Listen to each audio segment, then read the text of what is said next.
Yo, what's going on, guys and gals? Dat here. Welcome to the recap video for Week 8's main Sunday slate. I had a much better week than I anticipated I would. Between all the drama behind the scenes, half-assed injury reports, and weather scares, I was not confident at all. Hell, I even considered skipping this week. But I'm glad I didn't because it wasn't that bad. I still ended up in the green thanks to some low-owned monster performances of a select few. Let's check them out. This is going to be the first rendition of the good, the bad, and the meh. Here I am, rock you like a hurricane. Okay, so we're going to start with the good. We'll start with the quarterback. Andy Dalton had a really good game against the Indianapolis Colts. He came out with 18.72 Draftkings points, and with a salary of $5,700, I really can't complain about that number at all. He had 2 passing touchdowns, 243 passing yards, and 10 rushing yards. The Colts, surprisingly, actually put up quite a bit of a fight, which isn't a bad thing because it kept the game close. Andy Dalton was forced to really go all out on this one, which equated to all these points, so I really liked that. Let's see. LaShawn McCoy, holy cow, 32.30 DraftKings points, worth every single penny of his $8,700 pricing. He had 1 rushing touchdown, 22 receiving yards, 151 rushing yards, and 6 receptions. I was having a pretty meh performance for the day. I had McCoy in a lot of my lineups, and then suddenly out of nowhere he broke off for that last rushing touchdown right at the end of the game. Made all of my lineups just go shooting right up into the rankings and really put me into the greens. So McCoy, really appreciate that one. Jordan Howard was my mid-tier running back for the week. He put up 18.1 DraftKings points, $6,800 salary. I'll take that. Considering that the Bears were playing from behind, it really kind of made me nervous. He was really kind of a risky play, but surprisingly, he still got over 100 rushing yards. He had 19 receiving yards on 3 receptions, so I am not mad about that at all. Really enjoyed that. LeGarrette Blount, 12.2 on a $5,100 salary. I expected more, especially with the downpour that they were experiencing. I mean, it wasn't raining hard, but it was raining enough to make it slippery. So I expected a lot more from Blount, but I'm not mad about it. He had 1 rushing touchdown, 4 receiving yards, 48 rushing yards, and 1 reception. But I'll take that. Alshon Jeffrey, again at 16.2 DraftKings points with a $6,700 salary. He didn't have a bad performance. He was really quiet the whole game, so I was really starting to get nervous. He only had 2 receptions for the day, but one of those receptions was for a touchdown, and the other ones were for 62 receiving yards, and he also had a 2-point conversion. So he really came back there at the end. My MVP for the week, Jack Doyle. Holy cow. 1 receiving touchdown, 121 receiving yards, and 12 receptions. 33.1 DraftKings points on a $3,500 salary. That is astounding. Like, he put up more points than Shady did. Like, it was just one of those games where he just went off, and he was so low owned that he really catapulted me into the green this week. He's definitely my MVP, so kudos to Jack Doyle. O'Doyle rules. The Bengals defense was one that I recommended at the beginning. They came up with 14 DraftKings points on a $3,600 salary. They had 4 sacks, 1 interception, 1 pick six, and 1 blocked kick. So they had a really good game against the Colts. I know at first I went with the Buccaneers defense in the video, but if you follow me on Twitter, after seeing the way that the winds were picking up, I recommended switching to the Panthers, and it turned out to be a good call. They got 16 DraftKings points on a $2,800 salary, 3 sacks, 2 interceptions, 1 defensive fumble recovery. They only held the Bucs to just 3 points. So it was a really good call on that front. But these were all the guys that I felt did the best as far as my picks for Week 8. So I'm really, really happy with all their performances.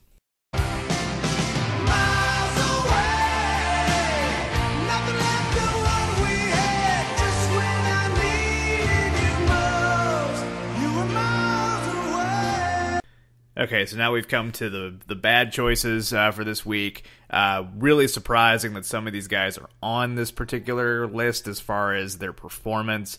Most notably would probably be AJ Green. Only put up 11.7 DraftKings points. He has a salary of $8,600.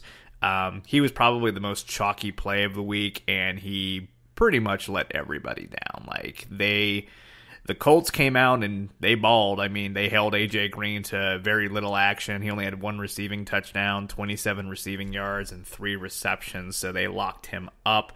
And we all paid the penalty for paying up for him, so he was definitely probably my most disappointing player of the week, as he probably was for a lot of you. Sticking with the wide receivers, a lot of my wide receivers that I thought were going to do really well let me down. Next one is Keenan Allen. He only put 10.1 DraftKings points up at a salary of $7,300 on 61 receiving yards and 4 receptions. I really thought that the Chargers were going to come out and just throw all over the Patriots, considering they have the worst passing defense in the league. But it seems like Bill Belichick is starting to tighten up the screws and fix the holes in the secondary, and they're really starting to lock down the wide receivers. But yeah, as far as Keenan Allen, he was just a disappointment. Ted Ginn Jr., 8.8 points, $4,700 salary, only had 2 receptions for 68 receiving yards. I really expected more out of him. He was probably the lowest priced wide receiver that I had in a lot of my lineups, so I really took a hit with Ted Ginn Jr. Going back to the Chargers, so let's see, Phillip Rivers, 11.48 DraftKings points on $6,300, 1 passing touchdown, 212 passing yards, and 1 interception. Again, I really thought that the Chargers were going to have a field day with the Patriots, but it didn't turn out that way. So pretty much all the Chargers let me down. I didn't have Melvin Gordon. I wish I did, but that's how it goes. Last one would be Hunter Henry. Only had 2 receptions for 11 receiving yards, 3.1 DraftKings points on a $4,800 salary. I don't know what happened. I really don't know what happened with Hunter Henry. He got the same looks as Antonio Gates usually gets. I mean, he just was not involved in the offense at all. I didn't have as much exposure to Hunter Henry, so that's always a good thing, but I still recommended him, and for that I apologize. We'll definitely try to do better next time around. But these were the guys who were probably the biggest stinkers at their positions for the week. So hopefully they do better moving forward. But we'll just have to wait and see on that front. After all that we've been through, I will make it up to you. And last but not least, we have the meh category. These are guys who didn't do terrible, as far as their salary is concerned, but they definitely could have done a whole lot better. So they're somewhere in the middle. First one I'm starting off with is Carson Wentz. Only put up 18.14 points at his salary of $7,200, which included 2 passing touchdowns, 211 passing yards, 7 rushing yards, 1 interception, and 1 2-point conversion.